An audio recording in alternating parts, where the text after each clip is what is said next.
Hello everyone, पढ़ाई हो रही है।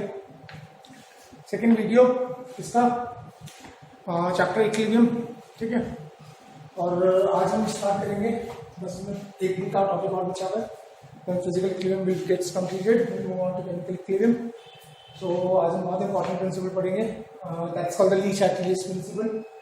और ये सिर्फ आपका इस चैप्टर में काम नहीं आएगा बच्चों, ये आप ऑर्गेनिक पढ़ेंगे, वहाँ भी ली-शैटलियस प्रिंसिपल रहेगा। आप और चैप्टर्स में पढ़ेंगे, उनमें भी ली-शैटलियस प्रिंसिपल आता है। अब ली-शैटलियस प्रिंसिपल क्या है, देखो बेटा, क्या A is an equilibrium with B. एक सिस्टम है इक्विलिब्रियम में, कुछ टेम्परेचर होगा, सपोज टेम्परेचर है 300 केल्विन, कुछ प्रेशर होगा, सपोज है 180, और इसकी कुछ कंसंट्रेशन होगी, सपोज है 1 मोल।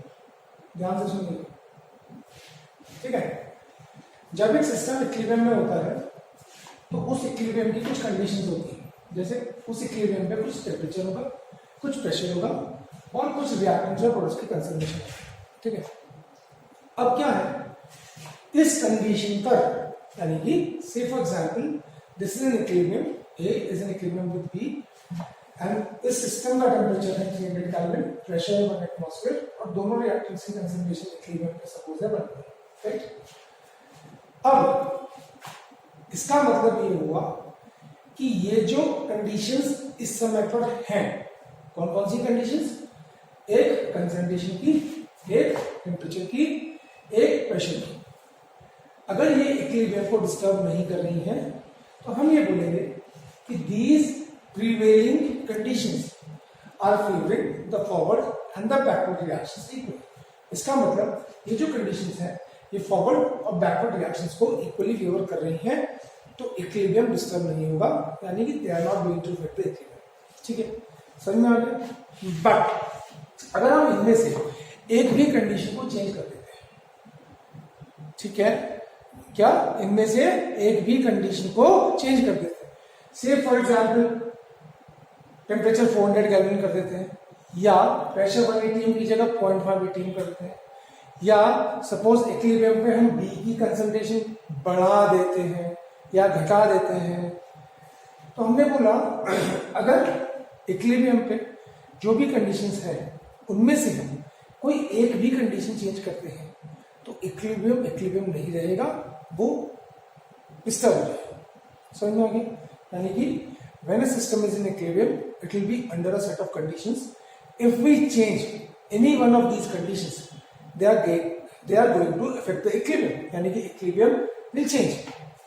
अब हम बोलते हैं why the equilibrium will change, क्यों equilibrium क्यों change होगा, तो equilibrium बेटा इसलिए change होगा कि आपने जो कंडीशन चेंज की है उसका कुछ इफेक्ट इक्विलिब्रियम पे हुआ, तो इक्विलिब्रियम उस इफेक्ट को खत्म करने की कोशिश करेगा, इसलिए उसको चेंज होना पड़ेगा। समझ में आया।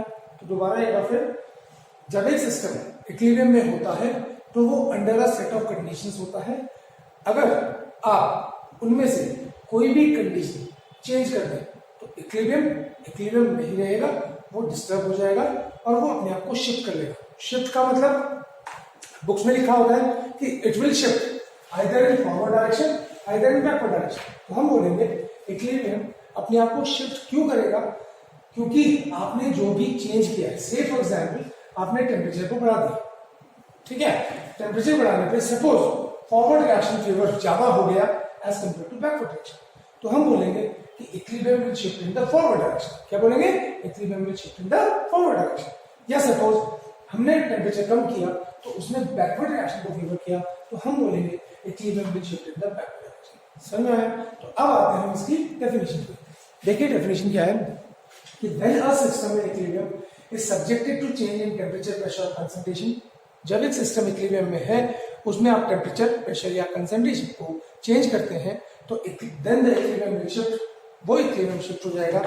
आगे लिखा हुआ है इन सच अ वे, इस तरह से शिफ्ट होगा कि जो आपने चेंज किया है उसका जो इफेक्ट इक्विलिब्रियम पे हुआ है उसके इफेक्ट को खत्म करने के लिए इक्विलिब्रियम विल शिफ्ट। समझ में आ गया, समझ में आ गया ना। अब हम सबसे पहले बात करते हैं इफेक्ट ऑफ कंसंट्रेशन।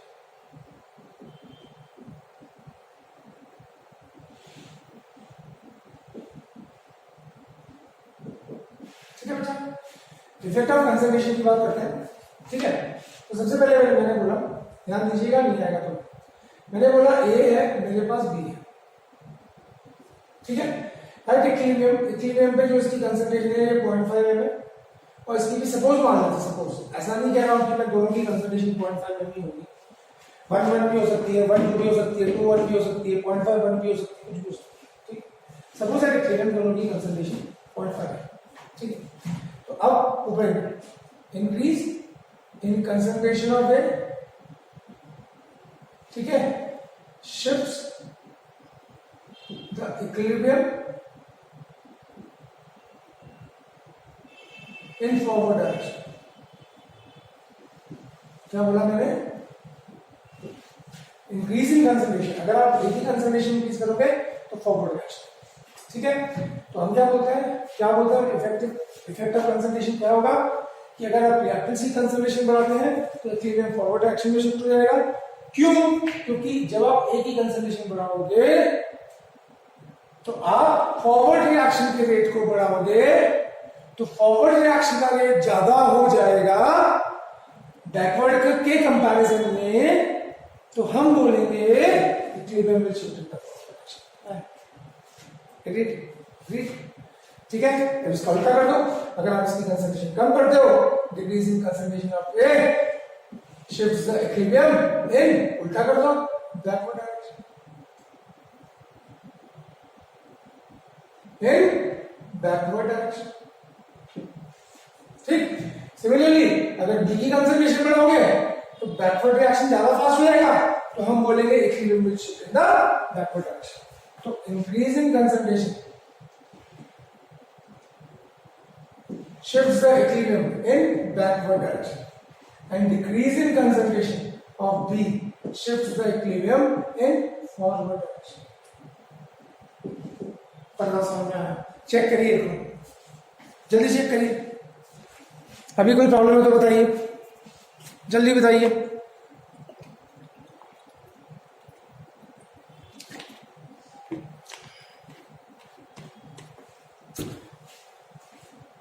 डन, ये सबसे इजी पार्ट है। Now we move on to second part, ठीक है। Second part is effect of temperature, effect of temperature. Now पहले हम दो बातें कर लेते हैं। टेम्परेचर की बात करते हैं तो हम एंडोथर्मिक रिएक्शन की बात करते हैं। एंडोथर्मिक मतलब हीट इज कंज्यूम, कंज्यूम का मतलब हीट अंदर आएगी, मतलब सपोज ए है, बी में कन्वर्ट हो रहा है, ठीक। तो हम लिखेंगे ए में हीट आएगी तब जाके बी में जाएगा, या आप लिख सकते हैं A plus A is equilibrium with B minus heat, ऐसे लिख सकते हैं। या आप लिख सकते हैं A is in equilibrium with B और डेल्टा जो है वो पॉजिटिव, आप ऐसा लिख सकते हैं। पॉजिटिव मतलब हीट अंदर आ रहा है, ठीक है। इतनी बात समझ में, समझ में आया? दूसरा एक्सोथर्मिक रिएक्शन,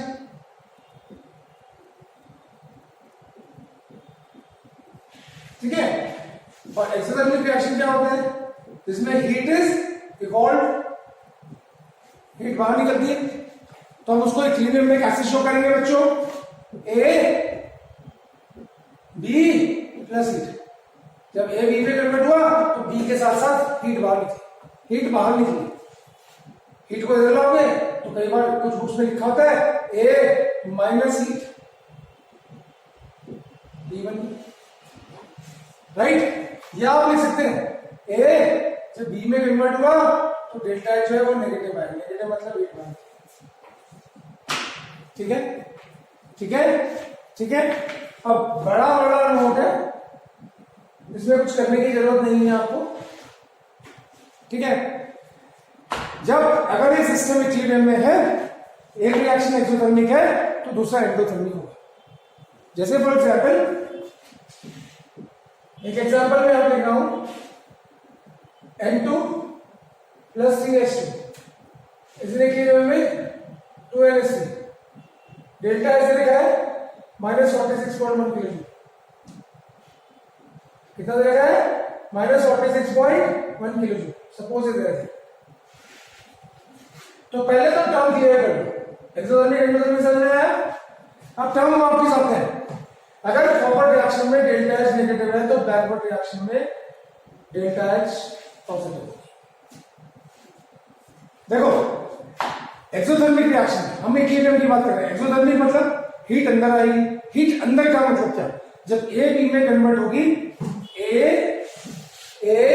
जब बी में कन्वर्ट हो रहा है तो सिस्टम के अंदर हीट आ गई, ये एंडोथर्मिक।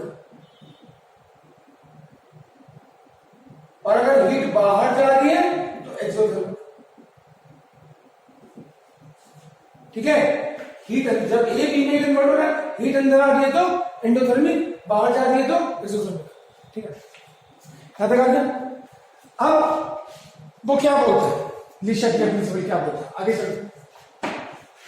लीशक के प्रिंसिपल टेम्परेचर के बारे में ये बोलता है बेटा कि अगर एक सिस्टम, पहली बात तो पहला पॉइंट तो रखो कि अगर एक पार्ट फॉरवर्ड रिएक्शन एक्सो है तो बैकवर्ड एंडो होगा। ठीक है, या बैकवर्ड एंडो है तो फॉरवर्ड एक्सो होगा, या फॉरवर्ड एंडो एक्सो है तो बैकवर्ड एंडो होगा। ठीक है, अब नोट ये है, increase in temperature shifts the equilibrium in the direction of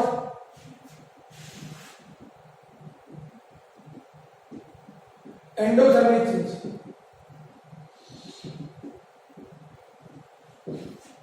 क्या बोला मैंने? Increasing temperature shifts the equilibrium in the direction of endothermic. यानी कि टेम्परेचर बढ़ाओगे तो वो वाला रिएक्शन फेवर होगा जिसको हीट चाहिए, जिसको हीट चाहिए, इसको हीट चाहिए।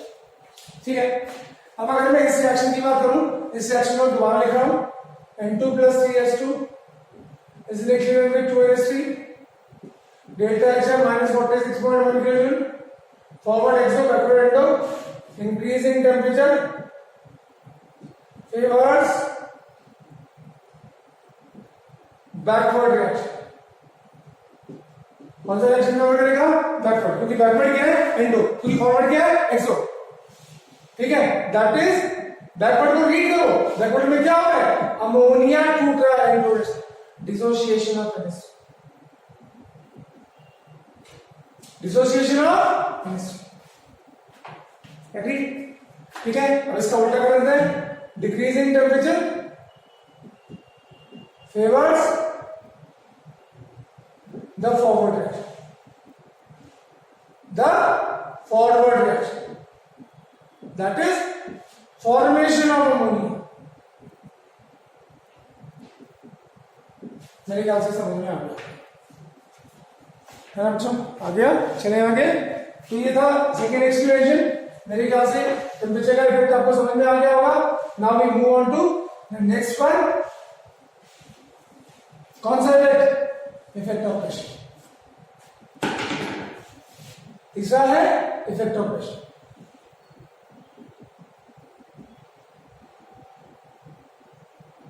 ठीक है, ठीक है, अब सीधी सीधी बात करता हूं। इंक्रीज इन प्रेशर, चलो सिंबल से बात करते हैं। इंक्रीज इन प्रेशर, सीधी बात करूंगा, स्ट्रेट फॉरवर्ड, नो घुमाना फिराना। Shifts the equilibrium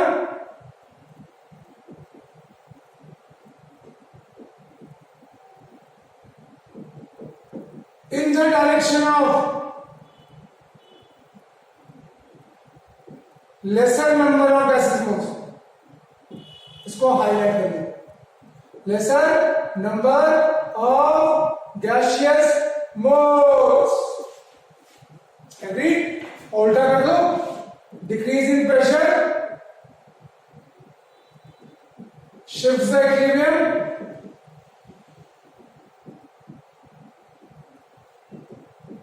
in the direction of greater number of gaseous moles।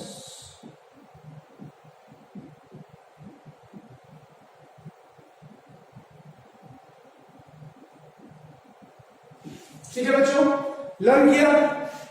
आपने अगर मेरे से पूछेंगे सर आपने ऐसा क्यों लिखा, I can give you the explanation of each and every point. कुछ भी कहीं से भी कैसा भी पूछो, कोई प्रॉब्लम नहीं, ठीक है। आप कहीं से भी पूछेंगे, कोई इशू नहीं है, बस आप पूछने वाले बनिए, ठीक है। I will give you the explanation of each and every point, बस थोड़ा पूछिए क्यों हुआ, कैसे हुआ। चलिए ऊपर आते हैं, ठीक है। अब हमने बोला कि प्रेशर अगर, तो क्या देखना है, पहली बात ऊपर देखना, मेरे पास है H2 गैस है प्लस Cl2 गैस है, gives you 2HCl गैस है, ठीक है। पहली बात, अगर आपको इफेक्टिव प्रेशर लिखना है तो आपको नंबर ऑफ गैसेस मोल्स देखने हैं, रिएक्टेंट साइड में और प्रोडक्ट साइड में, ठीक है बच्चों। यहाँ पे नंबर ऑफ गैसेस मोल्स कितने हैं, 2 मोल्स, यहाँ पे भी कितने हैं, 2 मोल्स, तो क्या होगा, नो इफेक्ट, ठीक है। अगर आप प्रेशर बढ़ाएंगे या घटाएंगे, आप if you increase the pressure, if you decrease the pressure, increase और decrease the pressure do not have any effect on the activity, do not have any effect on the activity, ठीक है। क्योंकि यहाँ पे क्या बोला हुआ, या तो कम होने चाहिए या ज्यादा होने चाहिए, है ना। Example number 6, N2 gas plus 3H2 gas is in equilibrium with 2NH3 gas. इधर नंबर ऑफ गैस मोल्स कितने, 3 + 1 4 मोल्स, टोटल मोल्स देखने में आपको, ठीक है। और इधर नंबर ऑफ गैस मोल्स कितने, 2 मोल्स, ठीक है। तो क्या होगा, अब आप खुद ही बताएंगे, इंक्रीज इन प्रेशर फेवर्स क्या, and decrease in pressure favours क्या बोला, प्रेशर बढ़ाएंगे वो वाला रिएक्शन फेवर होगा जिस side come number of gases moles बन रहे हैं। तो कहां बन रहे हैं, तो हम क्या बोलेंगे, increase in pressure favours forward reaction, क्या, forward reaction, that is formation of ammonia, ठीक है। And decrease in pressure favours backward reaction, that is dissociation of chemistry. समझ में आ गया? Anyone having any problem? समझ में आ गया बच्चे, ठीक है। तो इफेक्टिव प्रेशर होगी पक्का, कोई इश्यू, जल्दी बोलिए, नहीं है, नहीं है, है बेटा। आप मेरे से पूछ सकते सर आपने ऐसा क्यों लिखा, Why you are writing this? क्यों लिखा आपने, क्यों मतलब कि भैया इंक्रीजिंग प्रेशर होगा favours the forward reaction formation of ammonia, क्यों, why you are writing this? तो बेटा देखो क्या होता है, मैं आपको बताता हूँ थोड़ा। इसके लिए मैं आपको एक चीज और करता हूँ, पहले एक काम और करते हैं, इफेक्ट ऑफ वॉल्यूम भी पढ़ लेते हैं,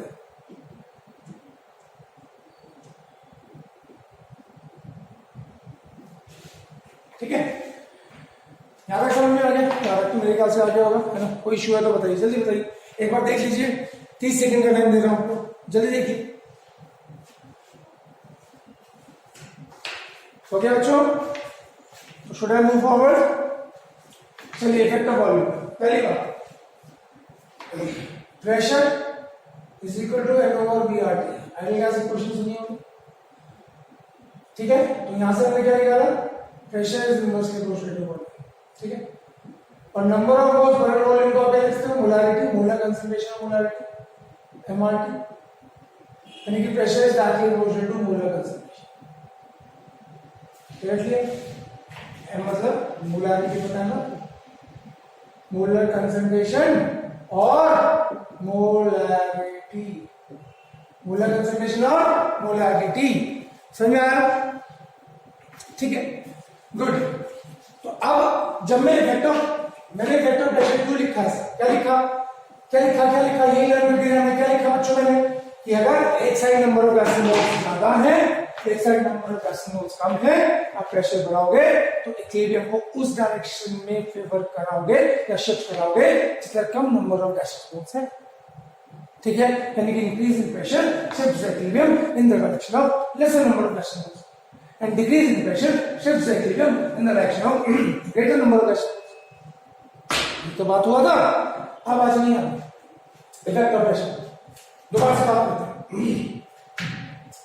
N2 gas, 3H2 gas, 2NH3 gas, ठीक है। नंबर ऑफ मोल्स 4, इधर 2, ठीक है, ठीक है। अब बढ़ेगा,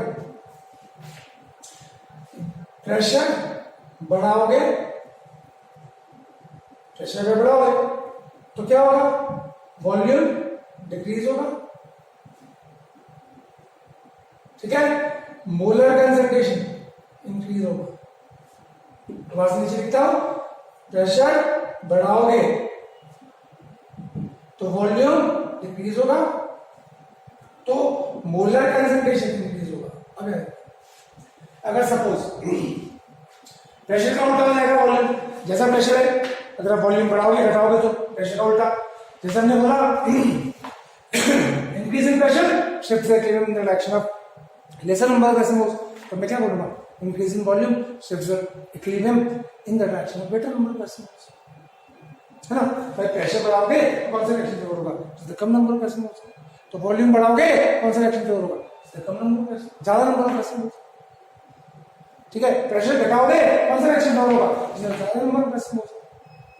तो वॉल्यूम घटाओगे तो कौन सा रिएक्शन फेवर होगा, कम नंबर ऑफ डेसिमल्स। उल्टा कर दिया, आसान है। अब आपने आप बोलोगे सर ऐसा क्यों किया, why you are saying this, आप ऐसा क्यों बोल रहे हैं। हाँ जी, प्रेशर पहले इसके इनिशियली क्या था, इनिशियली सपोज के 4 मोल, इसके कितने मोल है, 2 मोल। प्रेशर को बढ़ाओगे वॉल्यूम को घटाओगे, ठीक है। प्रेशर को अगर आप 2p कर दोगे तो वॉल्यूम क्या हो जाएगा, v/2, और मोलर कंसंट्रेशन क्या हो जाएगी, 2m। इस पे नजर रखो, प्रेशर को अगर आपने 2p कर दिया, प्रेशर ज्यादा तो वॉल्यूम कम, प्रेशर डबल वॉल्यूम हाफ, तो molar concentration double, molar concentration double, तो कहां की डबल, यहां की भी डबल, यहां की भी डबल। अब यहां पे कितनी हो जाएगी, 4 की डबल कितनी होती है, 8, और यहाँ पे 4 की डबल कितनी होगी, 2 की डबल कितनी होती है, 4। इधर करस्पॉन्डिंग इंक्रीज कितना हुआ, 2, इधर करस्पॉन्डिंग इंक्रीज कितना हुआ, 4, ज्यादा किधर होगा, इधर। कंफ्यूज हो रहे सारे यार, अभी अल्टीमेट चीज है, सारे इफेक्ट एक साथ आ जाएंगे। आप देखो कितना प्यार है, प्रेशर को बढ़ाओगे वो वाला रिएक्शन फेवर होगा जिधर कम नंबर ऑफ डेसिमल्स है, ठीक।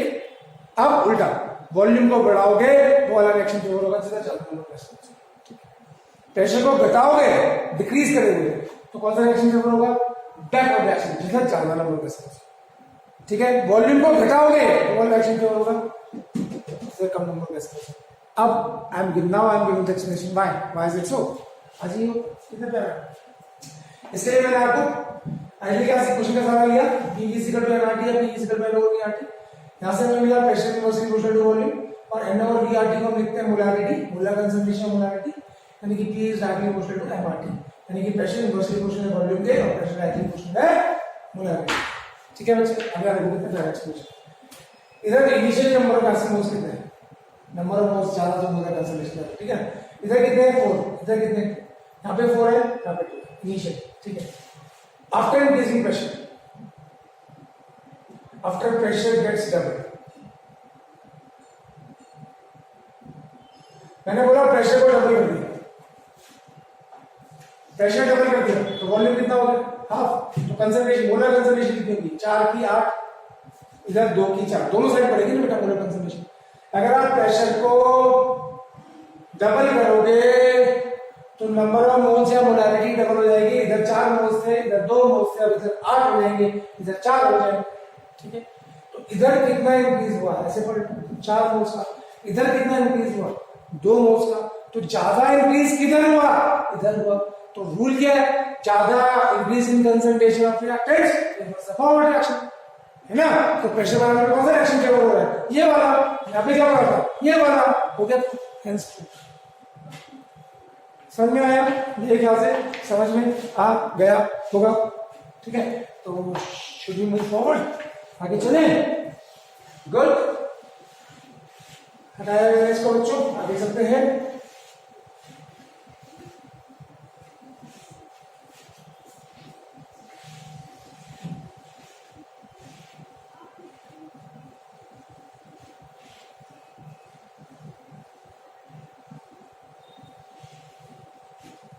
ठीक है, वेक्टर वॉल्यूम हो गया, आगे चलते हैं। पांचवा,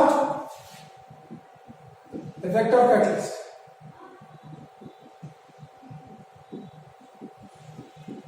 सीधी बात, नो इफेक्ट। कैटलिस्ट का कोई प्रॉब्लम नहीं। अब ये है रिएक्टर लिया, बी बना,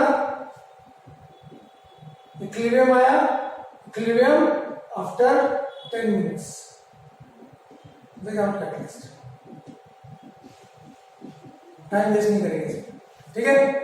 मैंने रिएक्टर लिया, मैंने रिएक्शन स्टार्ट किया, ए से बी बन रहा है, तो जो रिएक्शन आपका आया, इक्विलिब्रियम आया, equilibrium in the absence of catalyst the system is gaining equilibrium after 10 minutes, 10 minute के बाद इक्विलिब्रियम, ठीक है। अगर मैं विद कैटलिस्ट डाल दूं तो, अगर मैं विद कैटलिस्ट डाल दूं तो इक्विलिब्रियम जो है, जो पहले 10 मिनट बाद था, अब वो 2 मिनट बाद आता। समझिए, कैटलिस्ट इक्विलिब्रियम को डिस्टर्ब नहीं करता। क्या बोला मैंने? कैटलिस्ट इक्विलिब्रियम को डिस्टर्ब नहीं करता। कैटलिस्ट सिर्फ इक्विलिब्रियम अटेन करने में मदद करता है। मतलब अगर एक रिएक्शन विदाउट कैटलिस्ट 10 मिनट बाद इक्विलिब्रियम अटेन कर रहा है, तो वही रिएक्शन विद कैटलिस्ट 2 मिनट बाद इक्विलिब्रियम अटेन कर लेगा। तो रूल क्या? A catalyst do not affect the equilibrium, a catalyst only helps in attaining the equilibrium faster. A catalyst only helps in attaining the equilibrium faster. एक बार equilibrium आ गया, catalyst do not have any role to play.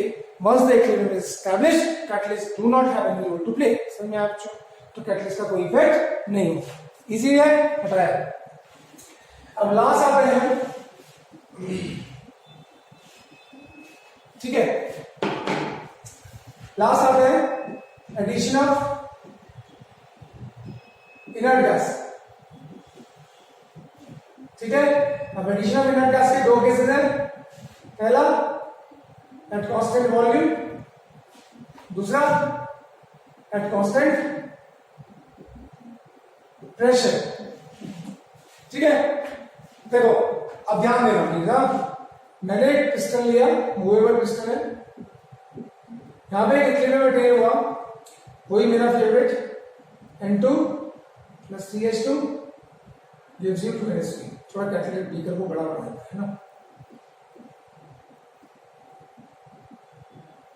gives you 2NH3, ठीक है। अब मैं क्या कर रहा हूं बच्चों, यहाँ पे इनर्ट गैस डाल रहा हूं। इनर्ट गैस का मतलब होता है नियॉन में हीलियम, जो रिएक्शन में जाके मतलब रिएक्शन सिस्टम के अंदर जाके रिएक्ट नहीं करेगी, ठीक है। Noble gas do not take part in the chemical reaction, agreed। अब ये रिएक्शन में पार्टिसिपेट नहीं करेंगे, पर अब क्या होना चाहिए, इनर्ट गैस अंदर आएगी तो स्पेस ऑक्यूपाई करेगी, तो वॉल्यूम को बढ़ना चाहिए, है ना, पिस्टन को ऊपर जाना चाहिए। ऊपर से मैंने भैया वेट कर रखा, मैंने बंदा खड़ा कर रखा है, मैंने कहा भाई ये ऊपर नहीं आना चाहिए, वॉल्यूम चेंज नहीं होना चाहिए, ठीक है। जैसे ही इनर्ट गैस अंदर आएगी, ये पिस्टन ऊपर जाने की कोशिश करेगा, मैंने ऊपर से हाथ रख रखा, ऊपर नहीं आएगा, तो वॉल्यूम कांस्टेंट होगा, तो ना इसके मोल्स चेंज होंगे, ना इसके मोल्स चेंज होंगे, ना रिएक्टेंट की कंसंट्रेशन चेंज, ना प्रोडक्ट की कंसंट्रेशन चेंज, बड़ा नो इफेक्ट, है ना। यानी कि if you are adding inert gas to an equilibrium reaction, then addition of inert gas do not affect the equilibrium constant, do not affect the equilibrium constant। अब आ जाइए second part में, at constant pressure. Constant pressure में क्या है, ध्यान दीजिएगा, फिर छोटा भी कर दिया, बड़ा कर देते हैं, कोई इश्यू नहीं है। देखो बेटा, N2 gas 3s2 gas, 2n3 gas. ठीक है, यहां से आपने इनर्ट गैस डाली, क्या डाली? इनर्ट गैस डाली। ठीक, जब हम यहां से इनर्ट गैस डालेंगे तो अब प्रेशर कांस्टेंट है, but volume can change. Now ये इंपॉर्टेंट है, वॉल्यूम कैन चेंज। तो सपोज वॉल्यूम था अभी, अब ये ऊपर चला गया, पिस्टन ऊपर चला गया और वॉल्यूम हो गया 2v। ठीक है, अब इनिशियली क्या था, इसके नंबर ऑफ मोल्स कितने थे? 4, इसके नंबर ऑफ मोल्स कितने थे? 2। ठीक है, ये क्या था? इनिशियली पकड़ेंगे बराबर। ठीक है, ठीक है, after increase volume gets double, volume gets double तो concentration gets half, concentration gets half तो 4 की जगह 2, 2 की जगह 1। भाई दोनों साइड की कंसंट्रेशन हाफ होगी ना, कंसंट्रेशन यहाँ को नंबर ऑफ मोल्स मान लेते हैं। ठीक है, तो मैंने क्या बोला, पहले वॉल्यूम भी था, पकड़िएगा इसको थोड़ा सा टेढ़ा ही, यहाँ पे वॉल्यूम भी था, आपने इनर्ट गैस डाली, वॉल्यूम गैस डबल, और आपको पता है कि concentration inversely proportional to volume, the volume gets double and the concentration gets half. अगर वॉल्यूम डबल हो जाएगा तो कंसंट्रेशन हाफ हो जाएगी, तो दोनों साइड की हाफ हो जाएगी। इधर पहले 4 मोल्स थे, अगर मैं मोल्स को कंसंट्रेशन से रिप्रेजेंट कर रहा हूं, यहाँ पे 4 मोल्स थे, यहाँ पे 2 मोल्स थे, अब volume gets double, concentration gets half, यानी कि number of moles get half, 4 के 2, 2 का 1। इधर डिक्रीज कितना होगा? 2 मोल का। इधर डिक्रीज कितना होगा? 1 मोल का। ज्यादा डिक्रीज किधर हुआ? इधर हुआ, यानी कि रिएक्टेंट्स की कंसंट्रेशन ज्यादा डिक्रीज हो जाएगी, और हम ये बोलते हैं अगर इसकी कंसंट्रेशन ज्यादा डिक्रीज हो जाएगी तो इक्विलिब्रियम बैकवर्ड डायरेक्शन में शिफ्ट हो जाएगा। क्या बोला? इक्विलिब्रियम बैकवर्ड डायरेक्शन में शिफ्ट हो जाएगा। पहली ट्रिक है बेटा, पढ़ लो इसको। तुमने क्या बोला कि ऊपर एक प्लीज, अब एक भूल ना दे। तो एडिशन ऑफ इनर्ट गैस क्या सीखा? एडिशन ये इंपॉर्टेंट पॉइंट है बेटा, addition of inert gas at constant pressure will shift the equilibrium in the direction of greater number of gas moles। देख लिया? मैंने कर लिया? दोबारा एक बार आते हैं, इधर नंबर ऑफ मोल 4 थे, इधर नंबर ऑफ मोल 2 थे, आपने इनर्ट गैस डाली, वॉल्यूम डबल हो गया, कंसंट्रेशन हाफ हो गई, यानी कि पहले 4 थी तो अब 2 हो जाएगी। इधर 2 थी, इधर 2 मोल्स थे ना बेटा, 2 अमोनिया, 2 थी तो यहाँ पे 1 हो जाएगी। हाँ, तो इधर 2 मोल्स का डिक्रीज हुआ, इधर 1 मोल्स का डिक्रीज हुआ, इधर ज्यादा डिक्रीज हुआ, इधर कम डिक्रीज हुआ, जिधर ज्यादा डिक्रीज होगा इक्विलिब्रियम उस एक्शन में शिफ्ट होगा।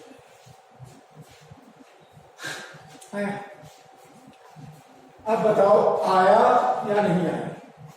तो ये था ली शैटले प्रिंसिपल, मेन ली शैटले प्रिंसिपल। ठीक है, अभी इसमें देखो 30 सेकंड्स दे रहा हूं, देखो इसको। अभी कुछ पूछना है तो आप कमेंट में लिख सकते हैं जब आप इस वीडियो को वॉच करेंगे तो।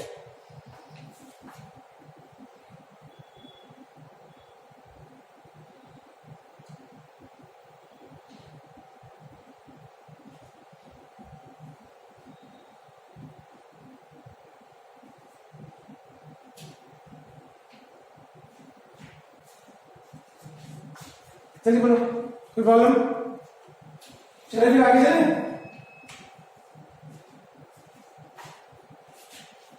चलो बेटा आगे चलो। ठीक है, आगे चले, हटा इसको, चलिए। नाउ अब हम आते हैं एप्लीकेशन ऑफ ली शैटले प्रिंसिपल।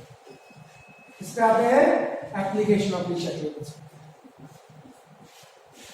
चले, तो एप्लीकेशन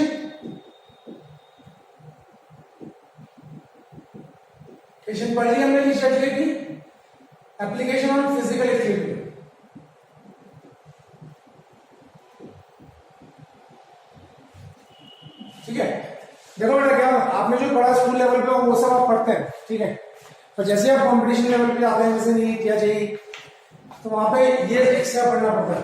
क्या पढ़ना पड़ता है? पहला आइस वाटर सिस्टम।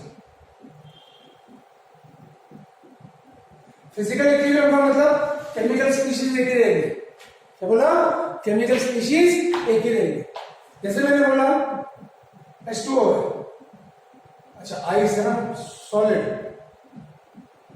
और ये इक्विलिब्रियम में H2O लिक्विड, ठीक है। अब मुझे बताओ, ये आइस है और ये वाटर है, ठीक है। मुझे एक बात बताओ, रिएक्शन एक्सोथर्मिक होगा एंडोथर्मिक होगा? जल्दी बोलो। रिएक्शन एक्सोथर्मिक होगा एंडोथर्मिक होगा? तीन चीजें पूछेगा वो, तीन चीजें पूछेगा इसमें, effect of temperature, effect of pressure, effect of volume, तीन चीजें पूछ सकता है वो। तो बताओ डेल्टा एच पॉजिटिव होगा नेगेटिव होगा? जल्दी बोलो, टाइम नहीं है। पॉजिटिव होगा नेगेटिव होगा? जल्दी बोलो।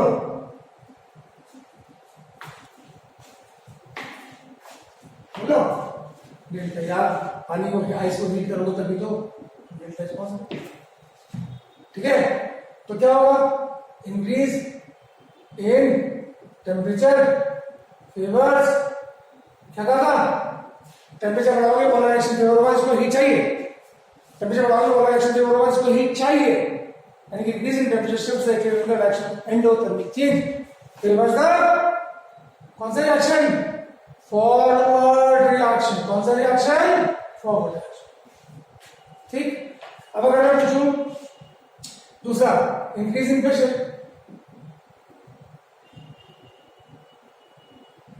तो प्रेशर के लिए या तो आपको नंबर ऑफ मोल्स देखने पड़ते हैं या वॉल्यूम देखना पड़ता है। अब यहाँ तो नंबर ऑफ मोल्स है ना बच्चों, प्रेशर के लिए या तो आपको नंबर ऑफ मोल्स देखने होते हैं, या वॉल्यूम से भी आप बता सकते हो कि बोतल में से इफेक्ट ऑफ प्रेशर, है ना। प्रेशर ज्यादा तो वॉल्यूम कम, पता है ना। अब ये इक्विलिब्रियम में कब होता है? 273 केल्विन पे। 273 is the melting point of ice and 273 kelvin is the freezing point of water, होता है। तो ये इक्विलिब्रियम में 273 पे। अब अगर मैं यहाँ पे 1 ग्राम ले लूं आइस और यहाँ पे 1 ग्राम वाटर ले लूं, तो इनकी वॉल्यूम कितना होगा? बोलो 1 ग्राम आइस का वॉल्यूम कितना होगा? याद है कुछ? नहीं। आइस का ज्यादा वॉल्यूम, वाटर का ज्यादा होगा? 1.09 ml, 1.01 ml। किसका है? आइस का, ठीक है। 273 केल्विन पे आइस का वॉल्यूम है, तो क्या होगा? क्या होगा? कौन सा क्या होगा? इंक्रीज इन प्रेशर, प्रेशर ज्यादा जहां वॉल्यूम, प्रेशर ज्यादा जहां वॉल्यूम, प्रेशर ज्यादा जहां वॉल्यूम, कौन सा रिएक्शन? फॉरवर्ड रिएक्शन, ठीक है बच्चों। अब ये देखो इंपॉर्टेंट चीज है, नहीं आएगी आपको समझ में अगर हमने देखी, है ना। मैंने बोला 273 केल्विन पे, जो कि मेल्टिंग पॉइंट ऑफ आइस है, उस समय आइस पानी में कन्वर्ट होती है, और 273 kelvin he freezing point of water, यानी कि उस समय वाटर आइस में कन्वर्ट होता है, यानी कि 273 केल्विन पे आइस और वाटर इक्विलिब्रियम में होता है। तो अब वॉल्यूम कितना होता है? इसका वॉल्यूम है 1.09 ml, इसका वॉल्यूम है 1.01 ml, इसका वॉल्यूम कम है, इसका वॉल्यूम ज्यादा है। वॉल्यूम कम तो प्रेशर फेवर करेगा, है ना। प्रेशर का भाई वॉल्यूम कम है तो increase in pressure favours the reaction where the volume is less. Agreed? चले आगे, खत्म हो गया, आगे चले। अब मेरे पास आता है सेकंड सिस्टम, आता है वाटर वेपर सिस्टम। कौन सा आता है? Water vapour system.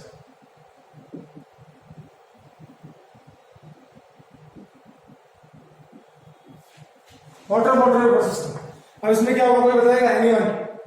चलो इसमें क्या होगा भाई, H2O है, ये लिक्विड है और इक्विलिब्रियम में कब आएगा, H2O गैस के साथ जनरली टेम्परेचर, तो लिक्विड को हीट करोगे तभी तो गैस में कन्वर्ट होगा, तो डेल्टा एच क्या होगा, पॉजिटिव है ना, डेल्टा एच क्या होगा पॉजिटिव। तो टेम्परेचर बढ़ाओगे, increase in temperature favours the forward reaction, कौन सा रिएक्शन, फॉरवर्ड रिएक्शन, ठीक है। अब ऊपर देखो, वॉल्यूम इसका क्या होगा लेस, लिक्विड का वॉल्यूम कम होता है और गैस का वॉल्यूम क्या होता है, वॉल्यूम मोर होता है, वॉल्यूम ज्यादा तो प्रेशर कम है ना बेटा। इंक्रीज इन प्रेशर फेवर्स कौन सा रिएक्शन, जितना कम वॉल्यूम होगा favours the back product reaction. अब इसमें बोलो कोई प्रॉब्लम, जल्दी बोलो, जल्दी बोलो, टाइम नहीं है हमारे पास।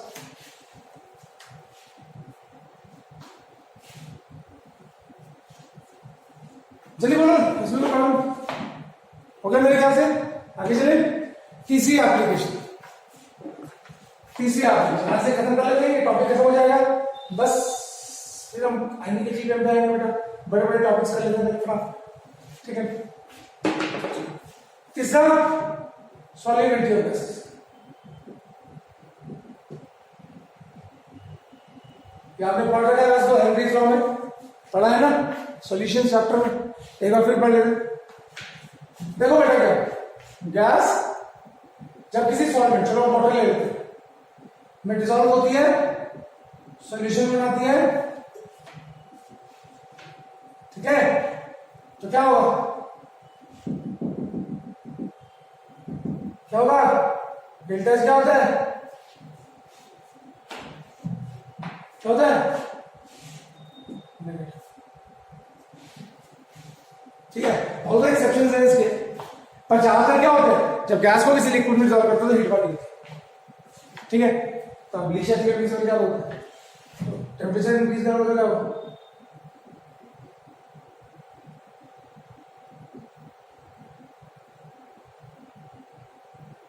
है ना, मैं टेम्परेचर बढ़ाता हूं तो कौन सा रिएक्शन क्या होता है, जहां हीट चाहिए, हीट कहां चाहिए, बैकवर्ड में, बैकवर्ड क्या है, एंडोथर्मिक, तो देयरफॉर टेम्परेचर बढ़ाने पे गैस की सॉल्यूबिलिटी, बैकवर्ड रिएक्शन होगा ना, बैकवर्ड रिएक्शन को रीड करो, सॉल्यूशन से गैस अलग, पानी अलग, सॉल्यूशन से गैस अलग, पानी अलग, therefore solubility of gas decrease,